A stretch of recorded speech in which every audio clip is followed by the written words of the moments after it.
Hello everyone, so welcome back to my YouTube channel again. तो आज हम continue करेंगे अपने टेंसेस को। लास्ट वीडियो में हमने प्रेजेंट सिंपल टेंस कवर किया था, अफर्मेटिव। तो आज हम उसका नेगेटिव और इंट्रोगेटिव करके उसको ख़त्म करेंगे। लेकिन वो कराने से पहले मुझे एक और चीज़ आपको बतानी है जो कि मैंने लास्ट वीडियो में नहीं बताई थी, क्योंकि वो फर्स्ट वीडियो भी थी तो उसे ज़्यादा लेंथी नहीं कर सकते थे।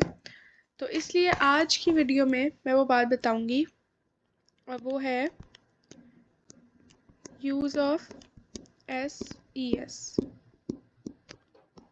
This is really something important. ठीक है कि S और ES का यूज़ होता है सेंटेंसेस में, लाजमी है इसको समझना। तो इसको समझने के लिए हम एक कॉलम बनाते हैं, सही है। और यहाँ पे अब हम लिखेंगे, जो मैं लिखूँगी उसको कुछ साथ साथ बताऊँगी और कुछ लिखने के बाद, सही है। पहले हम देखेंगे कि भाई हमें एस और एस यूज़ करने कहाँ है और कहाँ हमने यूज़ नहीं करने। फर्स्ट हम ये डिस्कस करेंगे कि सिंगुलर्स के साथ क्या लगेगा और फिर प्लूरल्स के साथ क्या लगेगा। ओके, तो जितने भी सिंगुलर्स हैं, सिंगुलर्स में हमारे पास क्या आता है, ही, शी, इट। ठीक है, अब मैं चाहती तो मैं यहाँ लिख सकती थी आई भी, ठीक है, लेकिन आई नहीं लिखा जाएगा। इसके पीछे की एक सेंस है, वो मैं भी बताऊंगी बाद में, सही है। पहले हम इनको, इस चीज़ को डिस्कस करते हैं कि यहाँ पे क्या हो रहा है। ही, शी और इट के साथ हमेशा एस या ई एस लगेगा। यानी कि ऐसा नहीं कह रही हूँ मैं कि ही के साथ यूं करके एस या ई एस लगेगा या शी के साथ यूं करके लगेगा। नो, ये मतलब नहीं है कहने का। कहने का मकसद ये है कि जब हम उसके वर्ब लगाएंगे ना, तो जिस सेंटेंस में ही, शी, इट यूज हो रहा है एज अ सब्जेक्ट, तो उसके वर्ब में हम एस या ई एस लगाएंगे। ठीक है, इतनी सी बात ये जहन में रखो। ओके, जैसे चलो एक एग्जाम्पल भी यहाँ से बना के दिखा देती हूँ। He plays cricket. ठीक है, अब आ जाओ दूसरी तरफ, प्लूरल। अब मैंने क्या कहा था कि मैंने वहां पे आई का जिक्र नहीं किया। देखो, I is not a plural, ठीक है, you is not a plural, लेकिन हम उनको टेंसेस के टाइम पे हम उनको प्लूरल में कंसिडर, मतलब कंसिडर तो नहीं करते, लेकिन समझने के लिए, याद रखने के लिए हम इसे अपनी खुद की ट्रिक बना सकते हैं। देखो, जहाँ भी आई और यू आ जाए एज अ सब्जेक्ट, तो याद रखना उसमें कभी भी एस और ई एस नहीं लगेगा, नहीं लगेगा कभी भी।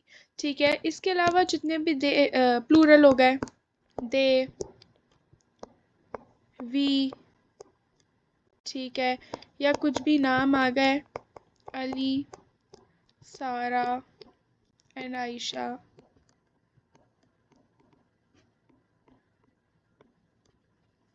ठीक है, इन सब के साथ हमेशा, हमेशा मतलब कभी भी एस और ई एस नहीं लगेगा, कभी नहीं लगेगा।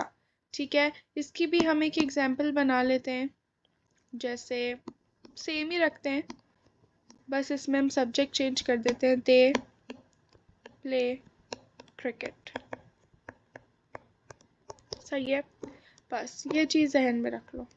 ओके, इसको मैं छोटा कर दूं ताकि if you want to copy this, copy करो, याद रहेगा ये तभी। सही है, ये चीज़ हमने यूज़ ऑफ एस और यस कर ली। अब हमारा मेन पॉइंट है negative and interrogative, past simple के, सॉरी प्रेजेंट सिंपल के।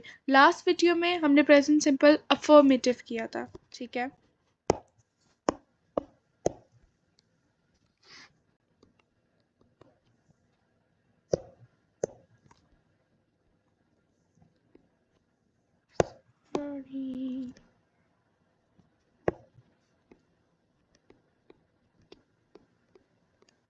प्रेजेंट सिंपल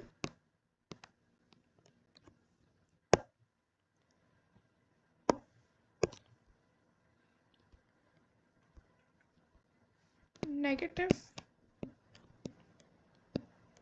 हम इसके नेगेटिव से स्टार्ट करेंगे। ओके,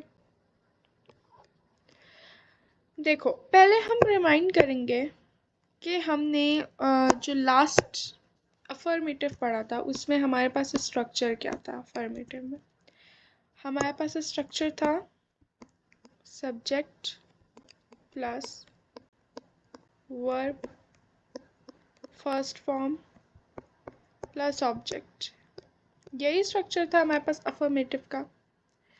इसमें थोड़ी सी चेंजेस करनी है। वो थोड़ी सी चेंजेस क्या है, I'll tell you here। देखो सब्जेक्ट वैसा ही रहेगा, वर्ब वैसा ही रहेगा फर्स्ट फॉर्म, और ऑब्जेक्ट भी वही रहेगा। तो फिर फर्क कहाँ आया? फर्क आया यहाँ सेंटर में। यहाँ पे देखो डायरेक्टली सब्जेक्ट के बाद वर्ब है, लेकिन यहाँ सब्जेक्ट के बाद कुछ गैप है फिर वर्ब है, यानी कि इस गैप में कुछ आएगा। ठीक है, जो यहाँ पे आएगा नेगेटिव बनाने के लिए हम वो लिखने लगे हैं। इसको मैं थोड़ा सा गैप दे दूं।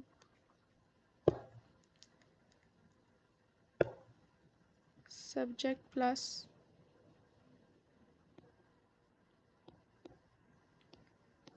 Verb first form plus object. Now यहाँ पे लिखा जाएगा नॉट। ऑफ कोर्स नेगेटिव जब भी बनता है तो उसमें नॉट का इस्तेमाल तो होता ही है, लेकिन नॉट खाली नहीं आएगा, यहाँ पे कुछ आएगा और भी, इसके साथ और भी कुछ आएगा, और वो है डू नॉट या फिर डज नॉट। आई बात समझ में? डू नॉट या फिर डज नॉट। अब यहाँ पे एक चीज नोट की है आपने, एस या ई एस मैंने कहा था, या तो आएगा या फिर नहीं आएगा। यहाँ पे नहीं है एस ई एस, लेकिन यहाँ पे ई एस है। इसका लिंक है, जो हमने अभी ऊपर पढ़ा है ना, इसका लिंक उससे है। और जितने भी हम आगे अब टेंसेस करने वाले हैं, सेंटेंसेस करने वाले हैं, उसमें इस चीज़ का लिंक है, 100% है। ठीक है, अच्छा स्ट्रक्चर समझ लो क्या है स्ट्रक्चर में। सब्जेक्ट नॉर्मल बात, वर्ब ऑब्जेक्ट नॉर्मल बात, this is new. Do not and does not before the verb and after the subject means it is between subject and verb। ठीक है, तो ये चीज़ याद रखना। अब हम इसके एग्जाम्पल्स करना शुरू करते हैं। लेट्स टेक एन एग्जाम्पल, जैसे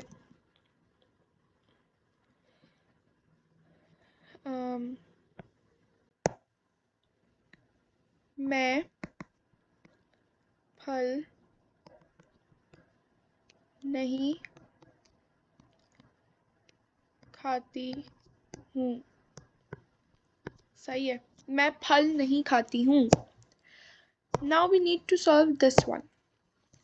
मैं की इंग्लिश क्या होगी? आई। सब्जेक्ट हो गया। अब वर्ब देखो, जैसे हम अफर्मेटिव में देखते थे, वर्ब क्या है यहाँ? खाती मीन्स खाना, ईट। ऑब्जेक्ट क्या है? फल, fruit. Now the point is कि बीच में ना भी तो होगा, डू नॉट या डज नॉट भी तो होगा, तो हमें साफ दिख रहा है, वी कैन सी दिस नहीं वेरी क्लियरली। ठीक है, नहीं, नहीं का क्या होगा? नॉट तो होगा ही होगा। अब बात है डू नॉट या डज नॉट। तो याद करो मैंने यहाँ क्या बताया था कि जब भी आई आए, आई आए, हमेशा हम क्या लगाएंगे? सॉरी, हमेशा हम एस ई एस नहीं लगाएंगे। ठीक है, कभी भी हम एस और ई एस नहीं लगाएंगे, इतना मैंने बताया था यहाँ पे। अब यहाँ पे मैं एक और चीज का एडिशन कर रही हूँ। सही है, एस और ई एस लगने ना लगने का तो समझ में आ गया। अब यहीं पे एक और पॉइंट भी है, वो क्या कि जब सिंगुलर्स होंगे हमारे पास, जब भी सिंगुलर्स होंगे तो डज लगेगा, और जब भी प्लूरल्स होंगे तो डू लगेगा। सही है, पहली बात क्या? नॉट तो लगना ही लगना है। SES सिंगुलर्स के साथ लगेगा, प्लूरल्स के साथ नहीं लगेगा, लेकिन I और U के साथ SES नहीं लगेगा। हालांकि वो सिंगुलर्स है लेकिन नहीं लगेगा, रूल है ये, ठीक है। और डू और डस, सिंगुलर्स के साथ डस लगेगा, प्लूरल्स के साथ डू लगेगा। ओके, अब यहाँ आ जाओ। नॉट तो हो गया, हमने क्या कहा कि सिंगुलर्स के साथ डस लगेगा और प्लूरल्स के साथ डू लगेगा। और मैंने ये बात भी बोली थी ऊपर ही टेबल पे कि हम आई और यू को एज अ प्लूरल कंसिडर करते हैं टेंसेस में, even they are not plural, लेकिन हम करते हैं, ठीक है। तो यहाँ पे जब आई और यू प्लूरल के टेबल में लिखे हुए हैं और प्लूरल के साथ हम डू लगा रहे हैं, तो ऑफ कोर्स आई के साथ भी हम डू लगाएंगे। Here it is do not. Okay, अब हम इसकी ट्रांसलेशन कर लेते हैं। मैं फल नहीं खाती, पहले